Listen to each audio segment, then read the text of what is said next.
गुरु प्यारी साध संगत जी, राधा स्वामी जी। हमने अपने पिछले वीडियो में आपसे वार्ता की थी कि एक सत्संगी के लिए हिदायत।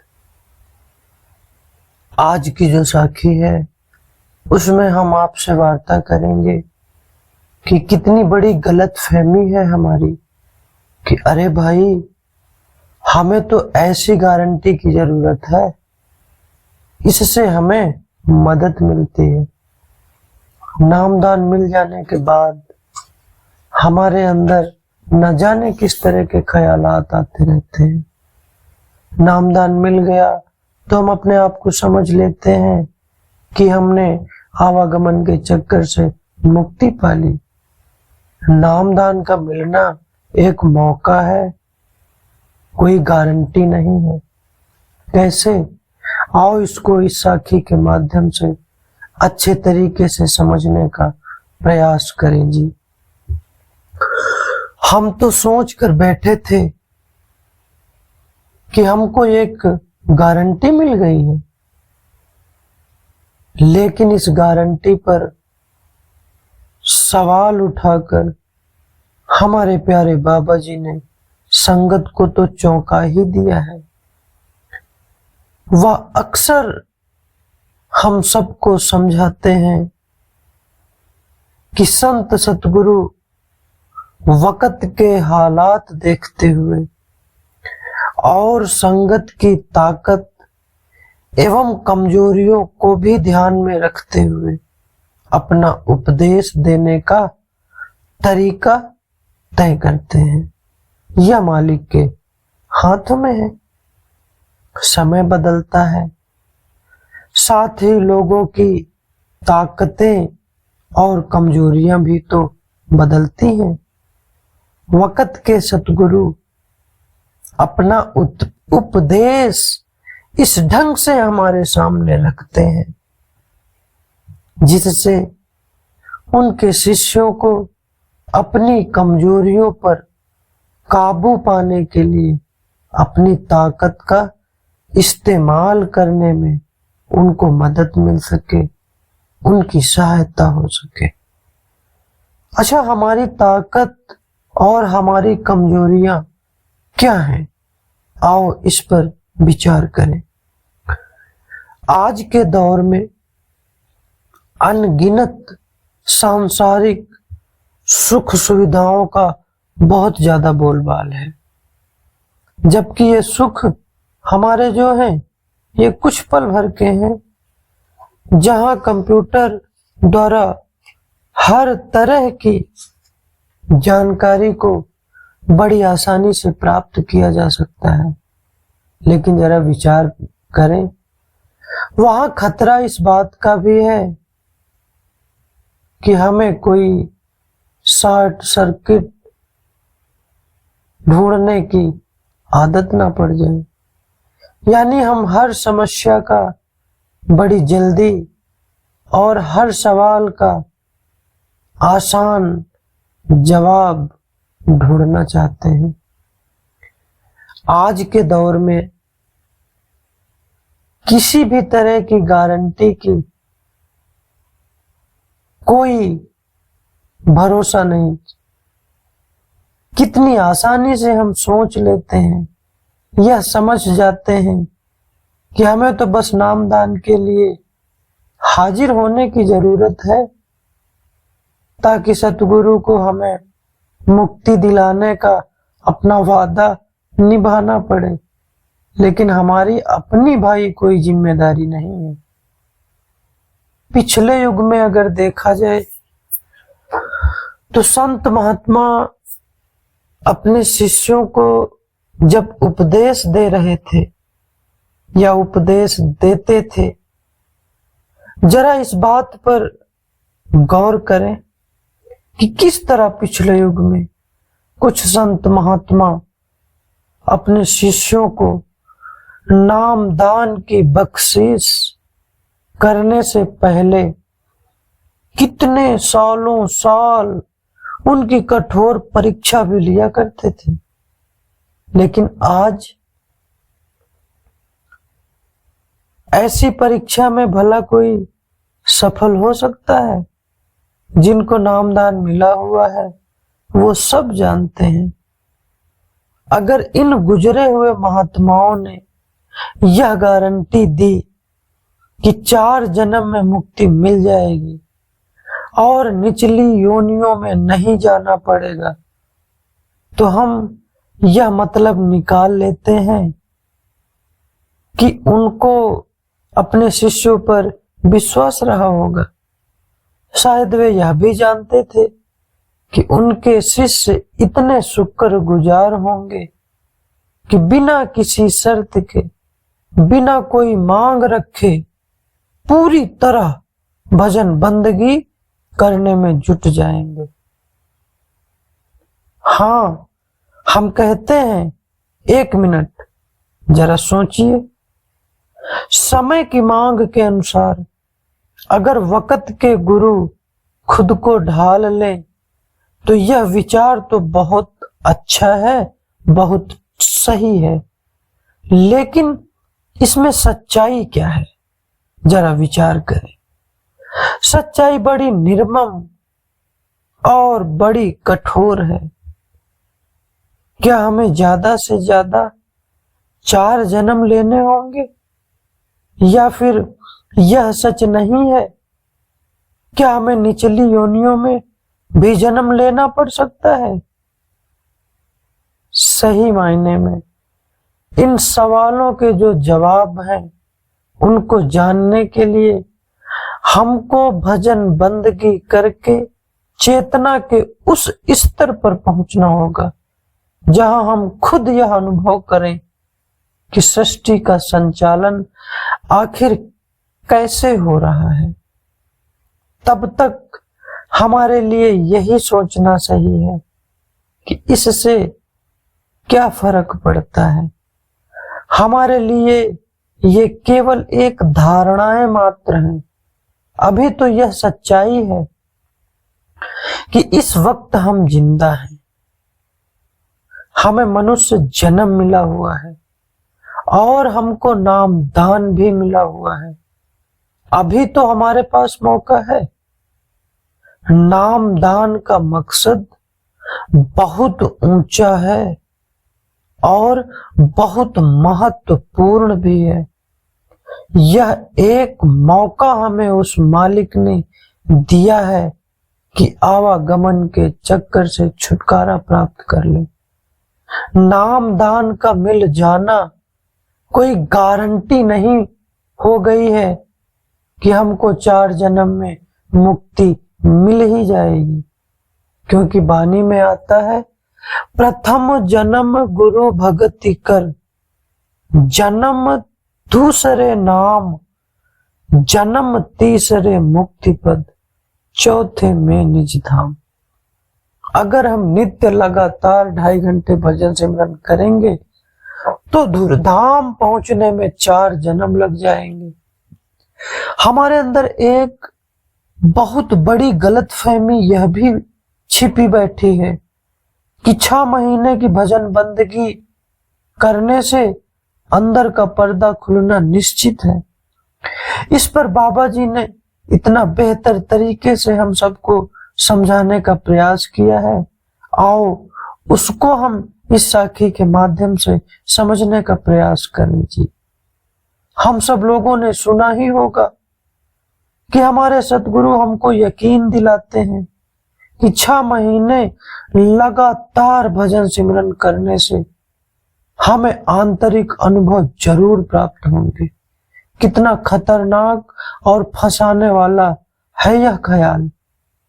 अगर हम अपनी आंतरिक तरक्की के लिए कोई समय निश्चित कर रहे हैं तो हमें निराशा ही हाथ लगेगी। 6 महीने बीत जाने पर विचार करो, भला जब कोई आंतरिक अनुभव नहीं होगा तो हमारा दृष्टिकोण कैसा हो जाएगा, हमारी सोच कैसी होगी? जरा सोचें। तब क्या हम सतगुरु को या संतमत को दोषी ठहराएंगे? अच्छा विचार करो, जब आंतरिक अनुभव नहीं होगा तो क्या हम भजन सिमरन करना ही छोड़ देंगे? यह विचार हम सबको तो बहुत अच्छा लगता है, लेकिन यह आखिर आया कहां से? हो सकता है यह बार बार दोहराया गया हो, इस मशहूर किस्से से शुरू हुआ हो। एक बार की बात है कि बड़े महाराज जी के पास एक औरत आई थी और उनसे उस औरत ने विनती की कि बाबा जी मुझको एक बच्चा चाहिए।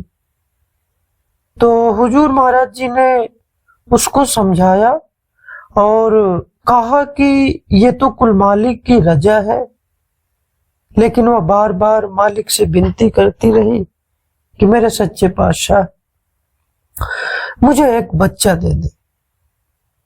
तब आखिर में महाराज जी ने उससे कहा कि अच्छा तू बीवी एक काम कर कि पहले तू 6 महीने भजन सिमरन कर और उसके बाद मेरे पास आ जाना, मैं तुझे बच्चा दूंगा। जब वो 6 महीने बाद वापस आई तो उसने महाराज जी से कहा कि महाराज जी अब हमको तो बच्चा नहीं चाहिए। भजन सिमरन से उसे जो आनंद अंतर में मिला उससे वह इतनी खुश थी कि उसका बयान ही नहीं किया जा सकता है। हम लोग तो उसका अंदाजा ही नहीं लगा सकते। क्यों नहीं लगा सकते? हम सब लोग अपने दिलों के अंदर झांक कर देखें, सच्चाई का अपने आप पता चल जाएगा। सच्चाई तो आखिर यह है कि हम जानते ही नहीं कि उस औरत को किस तरह के अनुभव प्राप्त हुए होंगे। हम तो सिर्फ इतना ही जानते हैं कि बच्चे की जो उसके अंदर प्रबल इच्छा थी वह इच्छा ही समाप्त हो गई। यह इच्छा इतनी प्रबल थी कि वह सतगुरु के पास विनती भी करने आ पहुंची कि वह अपने कर्मों में दखल ना दे और हमको बच्चा दे। शायद कभी भजन सिमरन के अभ्यास से उसको अंतर में शांति मिली हो। हाँ, ये भी हो सकता है कि उसकी सोच में कोई बदलाव आया हो और उसे लग रहा हो कि बच्चा पाने की इच्छा उसके मन की शांति भंग कर सकती है और उसे बेकार के दुखों में फंसा भी सकती है। हाँ, ये भी हो सकता है कि 6 महीने भजन सिमरन करने से उसके अंतर में संतोष आ गया हो, ठहराव आ गया हो, जिससे वह अपने भाग्य से बड़ी खुश हो गई हो। ऐसा भाग्य जिसमें शायद संतान का सुख नहीं था। हमें यह सोचकर अच्छा लगता है कि उस औरत को आंतरिक अनुभव कैसे हुए होंगे। हम शायद एक कल्पना कर सकते हैं कि उसे बड़े सुंदर नजारे अंतर में दिखाई दिए होंगे। रूहानी मंडलों की अद्भुत यात्रा का उसको सौभाग्य प्राप्त हुआ होगा। असल में हमें आंतरिक अनुभवों का कोई अंदाजा ही नहीं है। हम लोग तो बस बातें ही कर रहे हैं, उसमें ही इतनी खुशी मिल रही है, तो भला सोचो उसमें कितनी खुशी होती होगी। जो बात हम निश्चित रूप से जानते हैं वह यह है कि उस औरत का तो नजरिया ही बदल गया था भाई। यह अपने आप में रूहानी तरक्की की एक निशानी है, लेकिन इस तरह की रूहानी तरक्की को महत्व न देते हुए हम अनदेखा कर देते हैं। 6 महीने भजन सिमरन करने से आंतरिक अनुभव होता है। हो सकता है कि यह विचार सतगुरु द्वारा दिए किसी सवाल के जवाब से या फिर उनके द्वारा दिए किसी सत्संगी के पत्र के जवाब से पैदा हुआ हो। हमें यह याद रखना चाहिए कि हम में से हर एक का अलग अलग माहौल है और हमारे कर्मों का जो बोझ है वो भी अलग अलग है। जीवन के प्रति जो हमारा नजरिया है हर एक इंसान का अलग अलग है। हम सतगुरु द्वारा दी गई हिदायतों का पालन करने के लिए अलग अलग भिन्न भिन्न साधनों को अपनाते हैं। इसीलिए तो सतगुरु के जवाब भी हर सत्संगी के लिए उसकी जरूरत के मुताबिक ही होते हैं। आंतरिक अनुभव पाने के लिए भला कोई खास समय, कोई सीमित सीमा थोड़ी ना तय करनी है। क्या यह बात सही नहीं लगती है? ऐसा सोचना भला क्या कोई समझदारी की बात है? अरे 6 महीने की बात तो क्या करें, हम क्या तर्क के आधार पर यह कह सकते हैं कि हर सत्संगी को 1 साल में आंतरिक अनुभव हो जाएगा, या उसको 10 साल में, 40 साल में या 50 साल में? भला क्या ऐसी कोई मियाद है जो हर किसी पर एक जैसी लागू होती हो? तो बड़े महाराज जी ने साफ शब्दों में कह दिया कि संत मत में कोई मियाद मुकर्रर नहीं की जा सकती।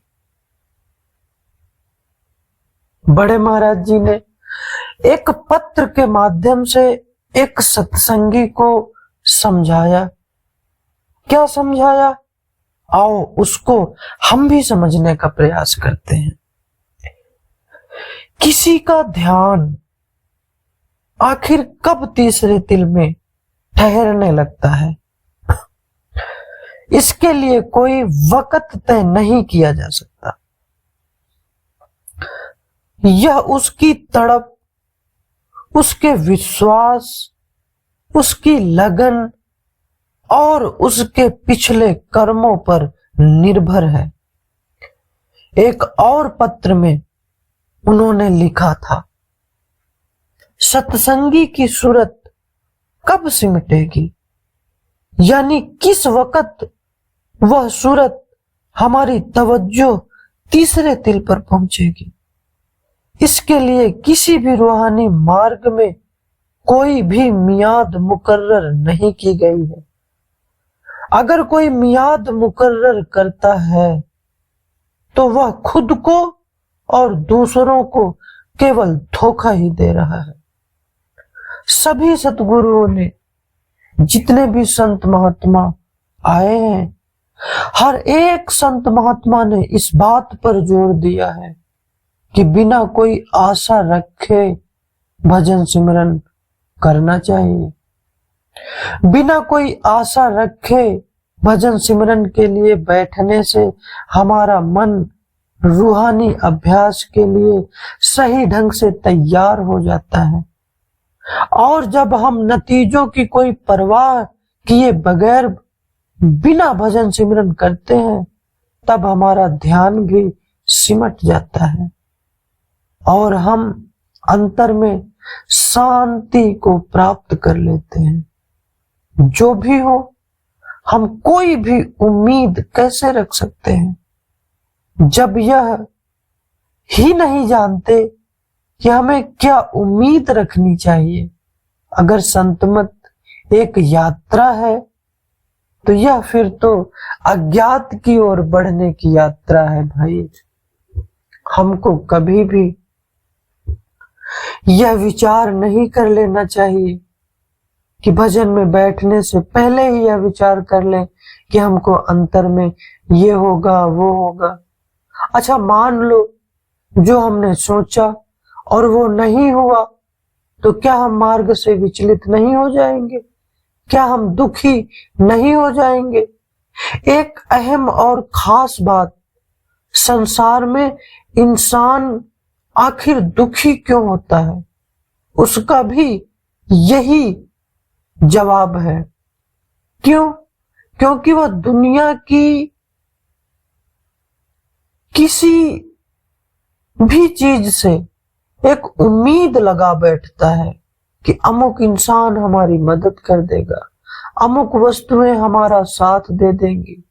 और जब वो वस्तुएं, वो अमुक इंसान हमारी सोच के अकॉर्डिंग काम नहीं करता है तो हमें तकलीफ होती है, हम तकलीफों के शिकार हो जाते हैं। इसलिए हमें यहाँ किसी से भी कोई उम्मीद नहीं लगानी है। उम्मीद अगर लगानी ही है तो अपने प्यारे सतगुरु के साथ लगानी है। अपनी जिम्मेदारियों को बखूबी निभाते हुए रोज बरोज भजन सिमरन को समय देना है जी। गुरु प्यारी साध संगत जी, हम आपको अगले वीडियो में बाबा जी की संगत के बारे में वार्ता करेंगे। तब तक के लिए आप सब लोगों को मेरा प्रेम प्यार भरा राधा स्वामी जी।